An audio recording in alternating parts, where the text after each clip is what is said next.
Hey everyone, Greg Benson here, and if you're a regular listener of the Speakeasy, you probably know by now that I've been working to bring 100% pure, actually good tasting agave nectar to the United States for a minute. But I wanted to give you a bit of an update. I actually got to travel to the farm where these amazing plants have been growing for decades, and it was just a genuinely moving experience.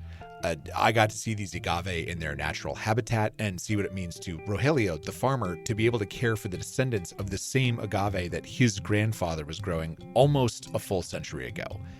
That's why I'm proud to announce Quixote Imports, a new venture that's dedicated to preserving these agave and, yes, still bringing in the same fantastic, earthy, lightly fruity agave nectar that's going to make you wonder why you've been wasting your time with the crap at the grocery store. Plus, our fans here at the Speakeasy can get free shipping at checkout with promo code Speakeasy, so don't wait.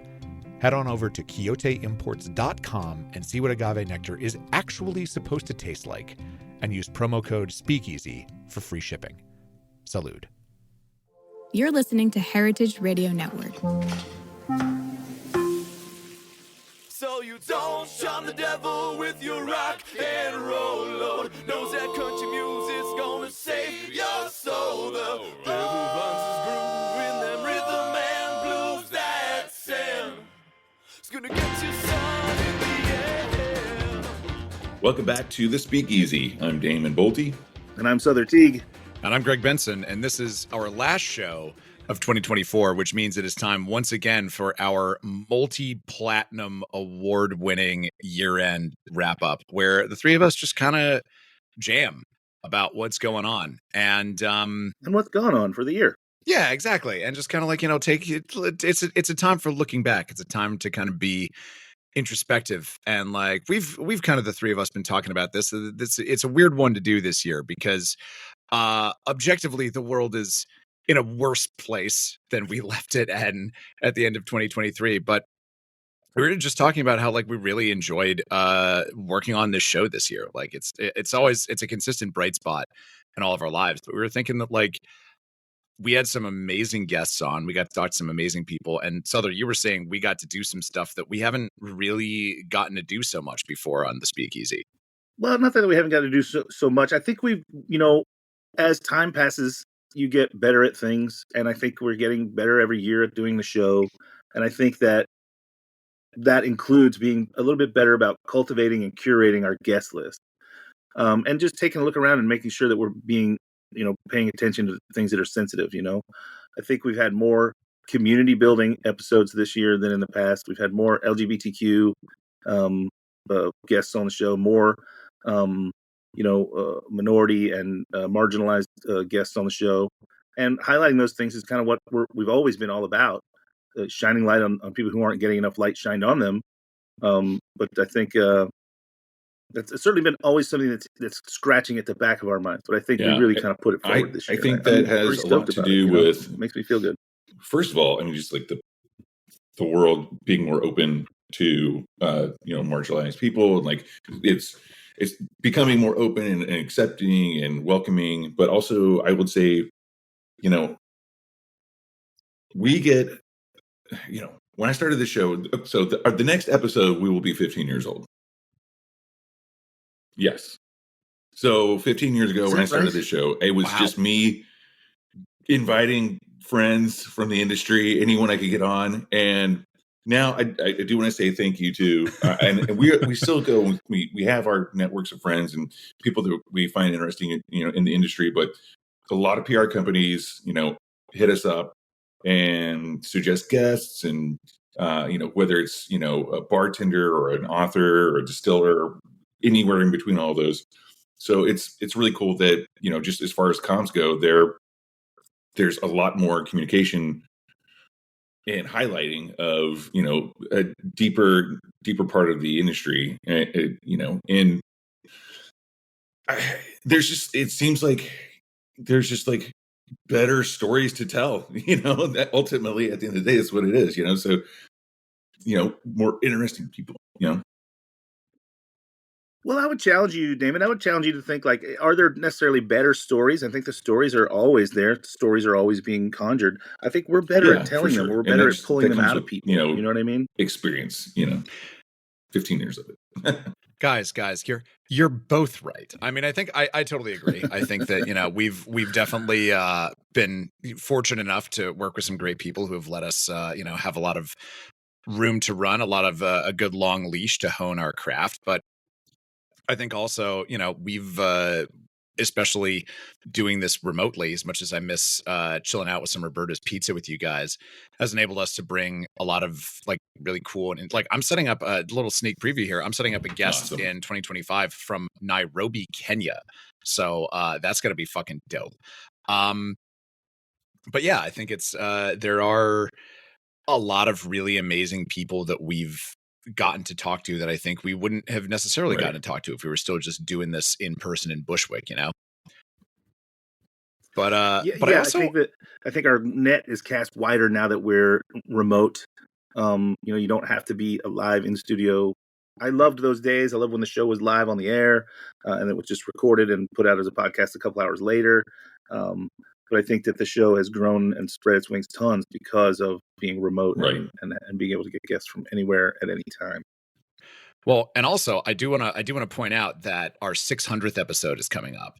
Yeah, and that's probably by my count going to be sometime around Grand Army's birthday, which is the same as my birthday, May 5th. Cinco de Mayo. Which is also the same as Cinco de Mayo, which is also occasionally the same day as the Kentucky Derby. It's just a great day to be born if you're really into booze, is what I'm saying. Yes, it is, Damon. Yes, it is. And we had plans to do this for our 500th episode, but I think it was in like February of 2023, and I think that we were all just kind of like real serotonin deprived at the same time, so we just didn't get our shit together and plan a live event. But seeing as it's going to be like nice outside, I think I'm saying this into a live microphone so we can hold ourselves to it later. We should do something at Roberta's for that, just like a big old blowout, like have a bunch of previous guests, like do a little party, just really like, in fact, fuck it. Open invitation. We're throwing a party. If you've ever been a guest on a Speakeasy and you want to show up, also if you want to sponsor, open invite. Come by. It'd be dope to hang out with you. Any brands you want to sponsor. Also, that if you want to sponsor it, we'll be extra nice to you at the party. I will be at my most charming if you do. Well, let's not here on air, but let's start scheming about this. I just got back from a trip to Germany with Underberg, and they're friendly, and they've always been friendly with us. Maybe let's get Underberg to let's get to work. Let's not let this one slip through. Absolutely. Well, yeah. Well, plus Sother, I mean, you have probably, I think, one of the currencies you're worth the most in this planet is Underberg caps. So they owe you at this point. Yes, I've got enough caps to maybe purchase part of the Underberg home. Well, I kind of want to circle back to something that you were talking about, Damon, which is the diversity. And I love that, again, because we have a more global reach now, we're able to get guests from all different parts of the world, all different walks of life, cultures, backgrounds, races, orientations, etc. And spoiler alert for any of y'all who just listen to the show audio only, we're three white dudes here. So it's been like really, good, I think, for me professionally and personally to spread that reach. But I think as we've gotten more alert, we've gotten more attentive to the need to bring a bunch of different stories on that don't just match our worldview. It feels like the world has gotten worse about that. It does feel like globally there's been a backlash against this. We just had Chris Cabrera on last week. Love that guy. Talking about how a ton of companies are just very quietly shuttering all of their, diversity, inclusion, queer outreach programs that they started in 2020 and 2021. And yeah, I was first of all, I was really bummed to not be on that episode. We missed you, buddy. Was lobbying for them to be on for a long time, and the timing just fell in that it was while I was away at Germany, and I brought my gear, but unfortunately, I was literally on a train from one place to another at the time, and I couldn't get any internet, and there was just no chance. But yeah, I do see what you're saying, and what Chris had to say as well. And of course, that's all based on what's going on in the political world right now, right? everyone's already bending the knee and kissing the ring of the new regime, and I think that's giving them, I don't know, room, birth, leeway, freedom to shut these things down. And I don't know, profits over people all the time. It's not the best timeline. Sure. And I mean, hopefully these things are cyclical, right? And hopefully we'll all, Pendulum, yeah. live to fight another day until it comes back, et cetera. But I think the important thing for us to do, especially again, as the bros that we are, is to think about maybe how we can do this better next time. Because I think it's very interesting. I've had a lot of conversations with people who are not like me, like, very working class, like people of color. And a lot of them were kind of pissed at the way that like DEI initiatives were enacted in a lot of different spheres. And the sense that I got from talking to a lot of these folks is just this idea of like, this was not something that made my life markedly better. This was something that it seems like just made a lot of white people feel less better. guilty. Yeah, exactly. Yeah. And so I think, I think if this is a good time for us as the industry to kind of take this as a, we're in winter right now. Winter has come. Mhm. And as we're planting the seeds for what's going to grow next, I think it's important for all of us to be like, okay, we said we were going to do all these things. We made all these initiatives. They didn't buy us that much yardage, unfortunately. And now we're having a punt. So like when we get the ball back, what are we going to do to actually like advance the goalposts next time? This metaphor has become very mixed, and I've waded into a territory I don't understand, which is the rules of American football. But you get what I'm trying to say. I do. It's important that we take this time to think about how we're going to do it better next time around. Well, I mean, I hope that companies do that, for us to think about it. I don't know that it has that much of an impact. I think we're out here doing our best on the show. But like, unless industries, sadly, my dad said something to me a lot when I was a kid, that rings true to me all the time. Whenever I get to a place where I'm kind of lost, or I'm at an impasse, or I can't understand what's going on with maybe something that's happening in the world, my dad would always say, well, whatever they're talking about, they're lying, and whatever they're lying about, it's money. Right? So if companies don't see positive on their bottom line from these initiatives that they undertake, then they're simply going to ignore them or drop them entirely. Like this is a weird comparison to make, but I have a good friend who's higher up at Sesame Street, and Sesame Street has been on HBO Max for a while now. And HBO Max dropped them, Sesame Street, because they're like, it doesn't ring enough into the till, right? It's literally not making them enough money. So Sesame Street got dropped. It's still does on that PBS. mean Sesame Street doesn't exist anymore? Still on PBS. Okay. But the current situation that they've had is HBO Max owned them and would drop episodes, and then they would go onto PBS. Crazy gap 9 months later, right? So HBO Max would have first right of refusal based on airing them. They weren't making them enough money, so HBO Max dropped them. I'm just saying the comparison here is that is a good quality program that's done tons for people in literally all over the world to show all the things that we're talking about, inclusivity in every possible way. But it doesn't make them enough money, so they drop it, right? It's everything. If we want to talk about what's in the news right now, the healthcare situation and the situation, with Luigi. Oh right? man, okay, we're at 12 minutes and 45 seconds. That's how long. I'm literally measuring conversations I'm having with people right now. It's like, okay, it's been a while since we've seen each other. Let's catch up. How long before someone's going to say the words Luigi Mangione? Like we made it over the 10-minute mark, which is better than most. So pat yourselves on the back, fellas. Yeah, I just think it's money. It's all going to come down to money. Nothing's going to change unless the money goes up for whoever it is that profits over whatever the thing is we're talking about. I love that. They're talking about their line, whatever they're lying about, it's money. I've never heard you say that before. All right, on a happier note, let's shift gears. Yeah, my dad. I like it though. I'm going to steal it. Take it. I don't know. I mean, what's the? I kind of want to just sort of drill down, like what could we do though? Because I don't want to leave it on a totally storm cloudy note, even though I know that's your brand, Sother. The John, why did I just forget his name? Last week tonight with John Oliver. I love the John Oliver methodology of like, tell me all the bad stuff, but then give me a wrap up that tells me what we can do, right? But honestly, in this particular situation, I don't know what we can do. It's literally dollars spent that move the needle on these kind of things, and unless it's we on can't force RTDs. people to spend dollars, right? All we can do We is can ask continue to people do what not we to. are doing. Yeah. Yeah. Yeah. All we can do is continue to do what we're doing, which is highlighting the people that we think need a light shined on them, and hopefully that will bring to market. But Yeah. also, that's not my goal. I'm not so seated in capitalism myself. Like I do a lot of things that are capitalistic, but I do them not just for my own success, but for the success of my teams, and as honestly creative outlet, right? For me, I know we poke fun at me all the time for opening so many places. Don't forget, I also close a lot of places, but like I do it because there's something inside me that I have to get out. But also, I understand that when I do these things, I become the sort of father figure in the company, where I have my, in this analogy, children that I need to care for, and I want to make sure that they are making enough money to survive and live in this world. And I'm not, I don't think I'm normal in that regard, right? Right. People who open businesses so that they can make money, and they acquire teams so that they can make money off of those teams.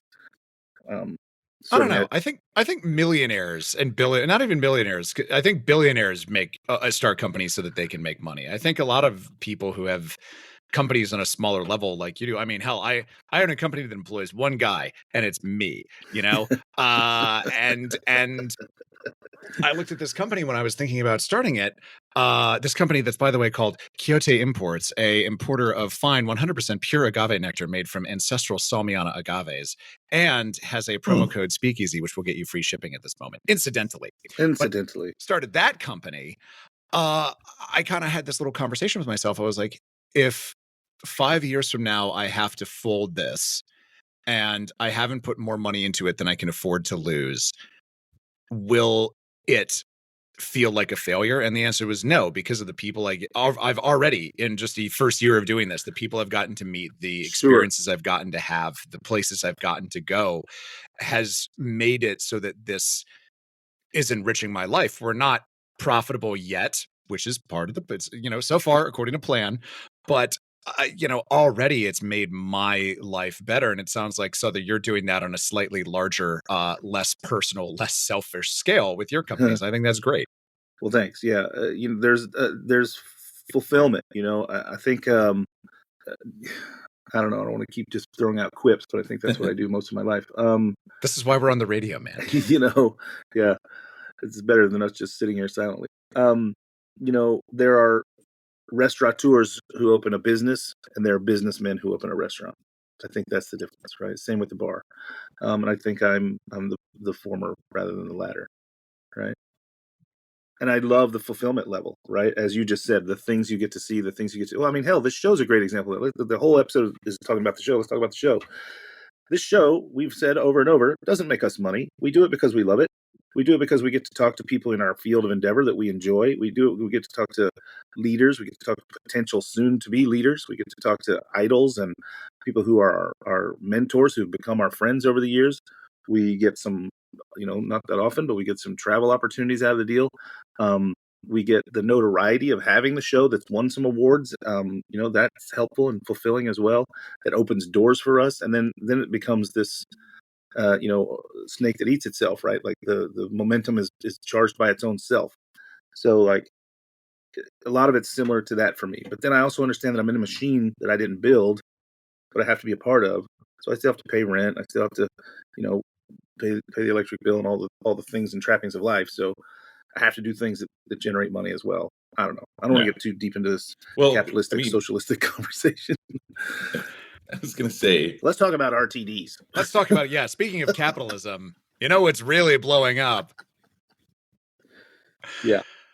No, it's funny. I was having this exact conversation with Claire Matern, who's been on the show to talk about her RTD, Joni, the other day.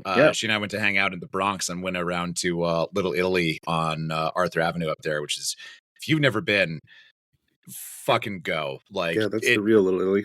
Exactly. Like I had to travel 2 hours on the MTA to get there, and it was one way, by the way. Fucking worth it. Amazing up there. Just some of the most incredible food, like just a great little, it's like what people, I think New York from like not Manhattan, but like the outer boroughs look like in the movies. It's kind of like that. It's delightful. But we're having this conversation, and it was veering into sort of a very kind of, critique of capitalist way. I don't want to quite say anti-capitalist, because both of us realized as we were having this conversation, oh, we both own companies, so it would be wildly hypocritical of us to just be like, capitalism sucks, as we're like not only passive participants, but like actively playing the game ourselves. But yeah, it's tough out there. But RTDs, there's a lot of them. And one thing that I wanted to ask you guys about is like, is this a wave that's sort of cresting? Because at this point, I would easily say a third of the pitches that we get on the show are for RTDs. And it's like, is this one of these things where like this is a trend that at some point is buoyed by the after effects of the pandemic and current trends, and is going to, the tide's going to go out eventually? Or is this one of these things like mezcal, we're just here to stay now? I mean, I think the tide has to go out on something like this, because honestly, there's an issue that I think gets maybe overlooked, and it's the scramble and battle that these guys have to go through for shelf space. You can't sell a product like this if you don't have it front facing on a shelf somewhere. And with the preponderance of RTDs that keep coming out year over year, in the plus of 100% more each year than last year, right? We're running out of shelf space. So that's going to make the competition really get, cream of the crop, top of the thing, and it's going to create. That's going to make the bubble burst, I think. But also not necessarily soon. Well, something we don't really talk about too much on this show is we talk about on-premise mostly, right? We talk about production, supplier side. We don't really talk about retail, right? And so I'm glad that you brought that up, because really, I mean, a lot of smaller companies, startup companies, if you have something unique, a lot of times they'll get bought onto like one of the big distributors and just like warehoused and just shut down, and because they're not incentivized to sell, when you've got bigger companies, like I'm not going to name any names, but we all know who we're talking about, who will essentially pay to get your shit squashed. There's this really amazing Japanese gin that I found in one of my favorite spots in Napa. And it's awesome. It had like yuzu, and I can't remember what else, but it's a perfect gin and tonic. Called East 135. Wait, what was it called? Do you remember? They got squashed by a very, very large Japanese company that makes a gin. They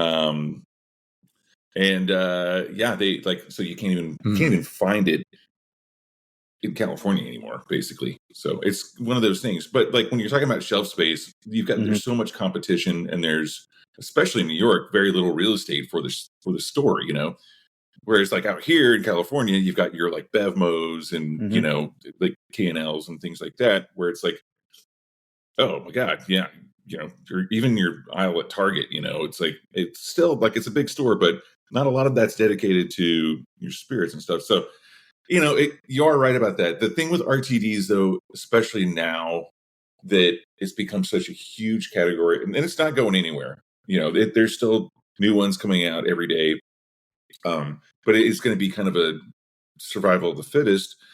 The thing that gets me about a lot of RTDs is that, some really close friends of ours who've been on the show, they actually produce their product and can it or bottle it. And I would say probably, to be honest, probably at least 90% of RTDs are co-packed for the offsite manufacturer, right?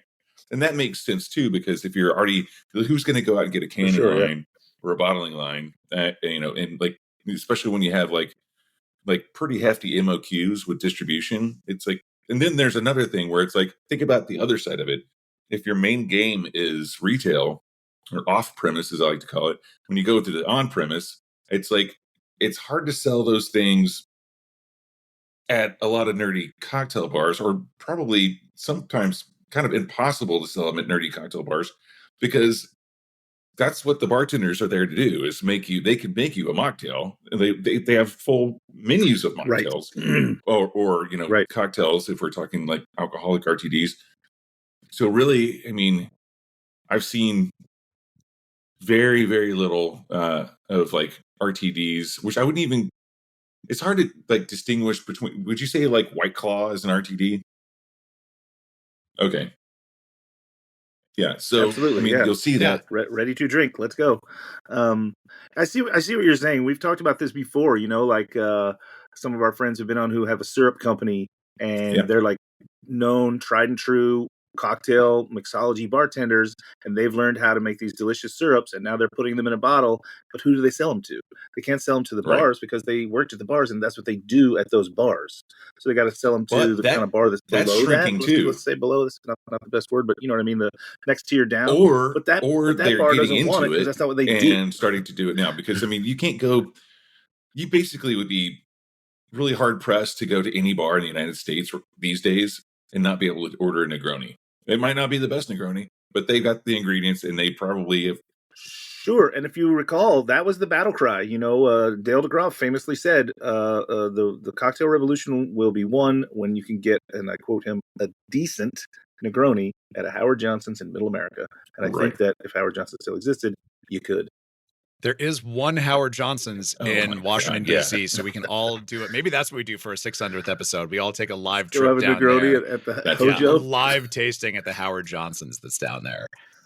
But no, I hear you on this. And I think it's also, I mean, I know we're a small segment of the market, but like that stuff like really interests me. It's kind of like the deeper you get into making cocktails, right? It's kind of like you get like the stuff that you're able to make is like, and like you like to drink, it's like more and more and more and more complex. And at a certain point you break through the matrix and you're like, I just want to drink neat whiskey, man. Yeah, exactly. like Livewire released that thing. I don't know where this is at because this was a minute ago, but they did that thing where they released a version of their drink that had booze in it that you could put on a soda gun. Yeah, I would be fucking stoked to walk into any bar and be like, I want to try that. Like, I love what you're doing with like, like whip shaking and all that, but pour me that shit out on a fucking gun because I haven't seen that before. I don't know. Maybe we've just all become the demons from Hellraiser at this point. We've been doing this for so long and we're just like thirsty for anything, any new experience. But I don't know.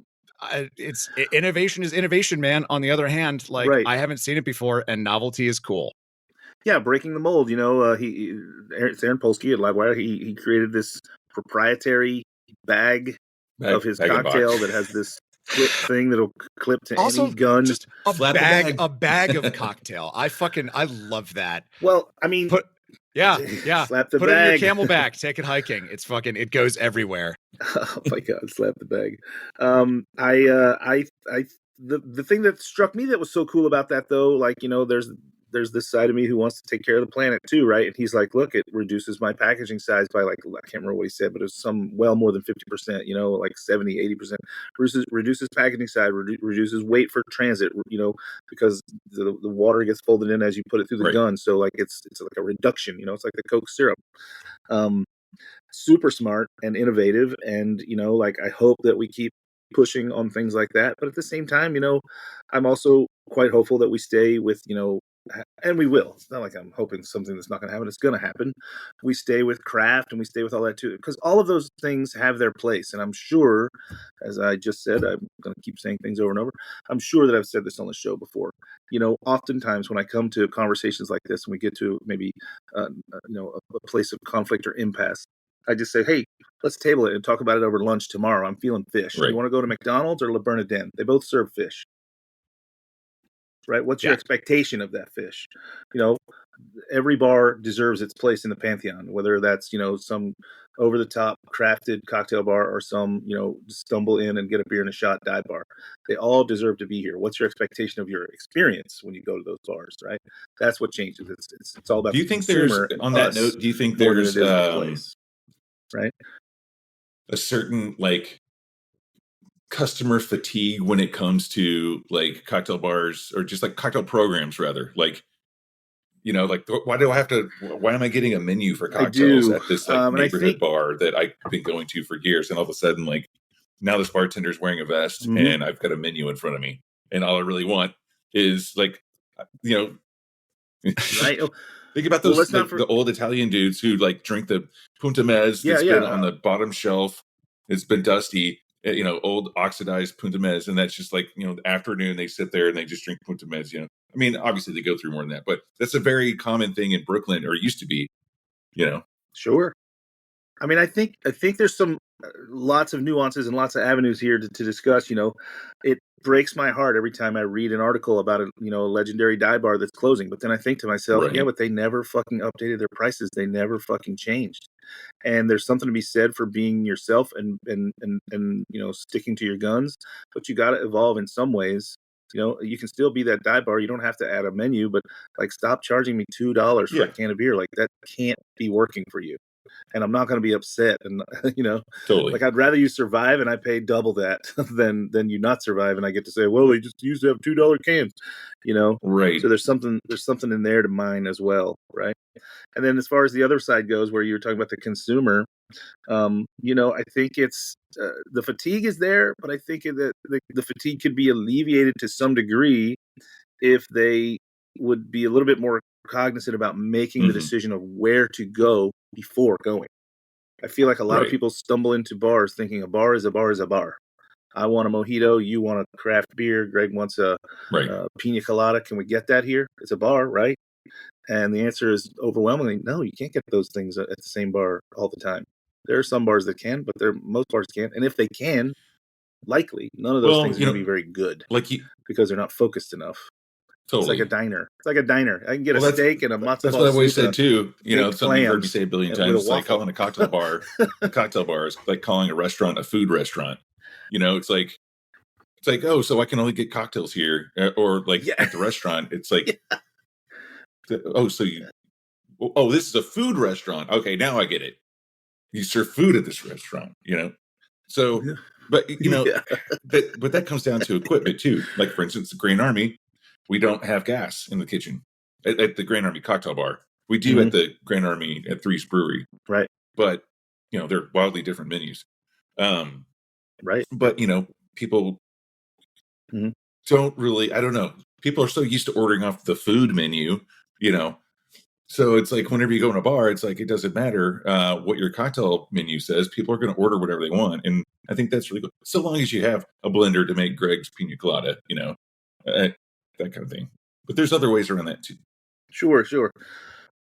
Or that you have coconut on hand. Like, I think my analogy has always been, the deli, right? You go to a deli and they've got a list of sandwiches that they're ready to make because they've got a special sauce on this one or special bread on that one, or they've got this, I don't know, imported cheese for this one, or they roasted some peppers for that one, whatever. But it's all mise en place, it's right in front of them and it's ready.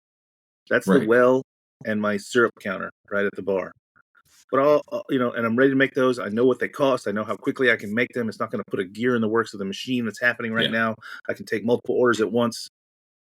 But I have all this meat and cheese. You can get whatever you want, but that's going to slow down and break down the system. That's going to, create hiccups in the speed of service. That's going to, Right. what do I charge for this? And I'm definitely not going to undercharge you. So I'm certainly going to overcharge you if I'm going to make a mistake.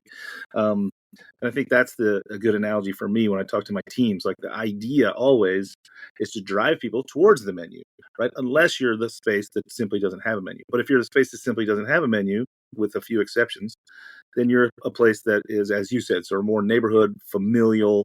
Like, I know what beers they have. I know what whiskey they have. Probably going to Sure. only order a 1-in-1, like a Yeah, highball or a and gin that's tonic or what up have you. exactly. So, like, it's Totally. up to the consumer to drive their own experience. If you walk into that place and you try and order, a Manhattan, they might have the stuff, but as you said, the vermouth might be super oxidized, been open for 5 years.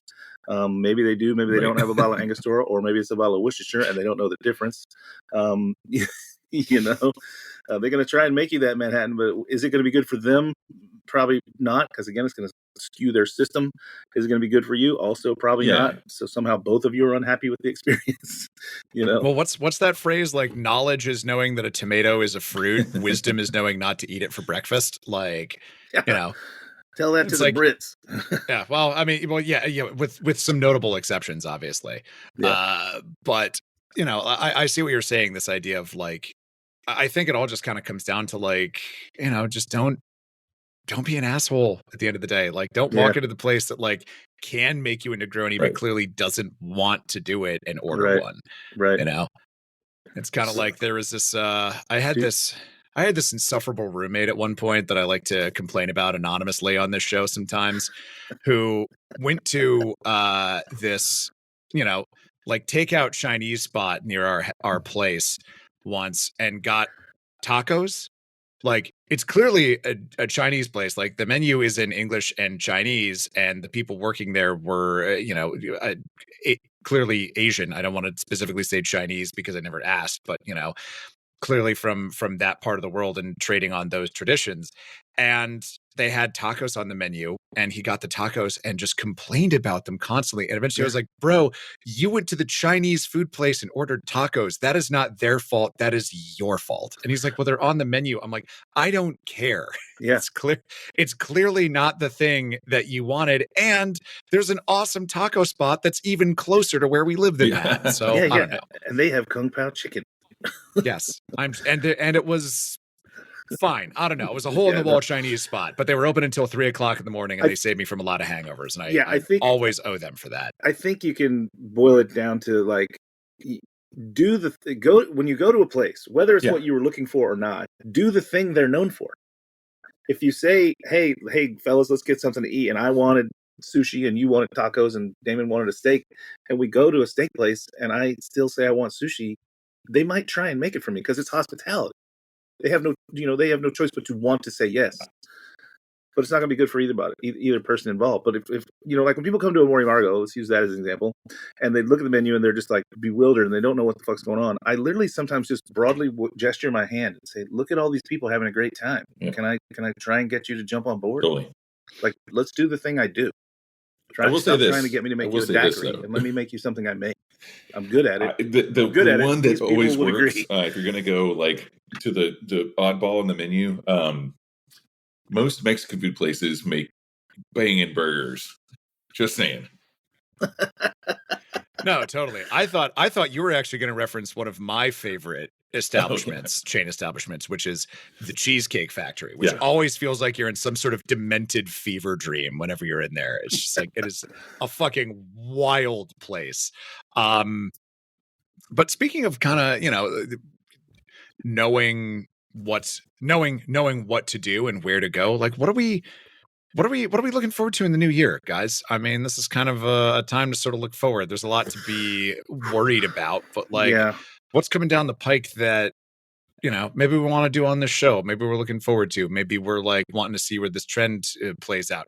Is it finally going to be the summer of sherry? Who knows? We'll see. It's a 20-year. First, the very first thing that I'm excited about is the fact that 15 years for the Speakeasy. I mean, that's.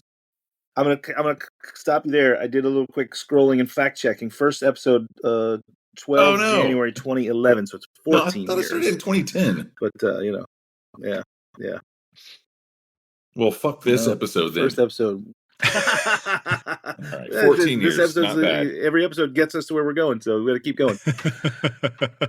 Listen, still, it's amazing. I still think that we're probably one of the longest running, continuously running booze-related podcasts that exists. Podcasting only started in 2009. The show's been on since 2011, and it's never stopped. So I think we got some. Plus, we got some accolades along the way. We're doing fine. Yeah. Round up. It's like 21st century. Well, I'm looking forward to get there. Legitimately, Grand Army's 10-year anniversary. I've done the math on that one. Yeah. Wow. So, Holy cow. I don't know. What about you guys? Yeah. Dang. In the same light, March 21st, 2011 is Maury Margo's birthday. So we'll be 14 as well. Pretty crazy. What am I looking forward to? It's tough, man. It's tough to look forward right now. I think that I've definitely gotten myself into a state of Natalie and I have been really working diligently on making the apartment nicer is the wrong word, but like more comfortable, right? I think that we're looking at potentially wanting to have sanctuary in the coming year with whatever's about to happen when the regime flips. So that's just personal life though, but we're we've like painted the kitchen and put up some tiles and like we're doing things around the house to make it seem like a place we'd want to be more. Because I think in New York you have your apartment and it's kind of where you sleep and shower because you do everything else outside the apartment, I am looking forward to kicking back into Sother hospitality, the thing that I do at my house. So again, the house being nicer will be cool for that, where I invite people into my home and do cocktail classes and cooking demos and things like that. That's going to be fun, and I've got a plan for that. We're going to do season tickets if people want them and stuff like that. It's going to be great fun. Looking forward to continuing to grow with Shaker and Spoon, which Greg and I are both involved with, and you've been involved with in the past. It's continuing to get bigger and better, and I love watching it happen. It's a very cool company, and I think it really reaches people and shows them a good time in their homes. So again, back to the house. And then I have some news that I can't break right here, but about Amori Margot specifically, that's coming soon. So I don't know. Great. There's a bunch of cool stuff happening. Gregory. Well, I asked this question so that I could get to go last and think about it, but I don't know. I was doing some like deep dive reflecting, and like I feel like my life always kind of like sort of hits its stride whenever the world outside is like going to shit. Like in 2016, when we took that fork in the road and we wound up at Earth 2, where we are now. I had a lot, I went through a lot of growth, a lot of change. That's when I decided I was gonna, leave my hometown, move up here to New York. That'll be 8 years in March. Mm-hmm. And I got a lot that's kind of cooking right now. I got Quixote Imports, which I'm excited about. After Dark Confessions, which we've been doing a lot of shows of, has been really positively received. So maybe, talking to some of our sponsors, adding more of that. By the way, guys, who sponsored it for this month? Babeland. I am sponsored by Babeland, which if anything is a dream come true for me this year, it's that. And just, New York's premier adult toy store. Yes, exactly. It's very friendly. It is great, honestly. I'll just give them a little free shout out on this program. Like, feminist, queer friendly, extraordinarily knowledgeable and non-judgmental. They're a great spot. I love them. And I have my Babeland 20th anniversary mug, which is one of my treasured coffee mugs in my collection. But just and then just doing a lot of these shows. I've got I've got my other shows that I produce, where I'm kind of a silent partner on, but doing the show with you guys, man, we got a lot of great guests lined up for the new year already. I'm excited about that. Maybe some some live shows potentially. We actually have a meeting directly after we wrap taping this one. In fact, it started 7 minutes ago that we're going to go and join to hear about maybe, opening up some video podcasting opportunities for us and going to, talk to people in their houses, but really just continuing to tell cool stories in other places, but also here with you guys. Just meet cool people and do cool shit. I'm very lucky when I think about it. Meet cool people and do cool shit. All right. 2025. Let's go. Yeah. Bring it on. Fucking, I'm here. Come and you want it, come and take it. That's my optimism, and I'm sticking to it. Right. And that feels like, honestly, before we risk talking about like fucking capitalism or Luigi Mangione and bumming ourselves out again, I think we should put a pin in it there for 2024, guys. Let's do it. Same to you. Awesome. Well, guys, I wish you both a happy holiday. I might see you, Greg, because you're nearby. Greg, you're out there in California, and I'm thinking about you all the time. Let's to the listener, we won't be back until the new year, but we look forward to moving into 2025 with you. Absolutely. So, as always, until next time, happy holidays and cheers, everyone. Cheers, guys. So you don't charm the devil with your rock. The Speakeasy is powered by Simplecast. Thanks for listening to Heritage Radio Network, food and drink radio supported by you. Keep in touch at heritageradionetwork.org/subscribe.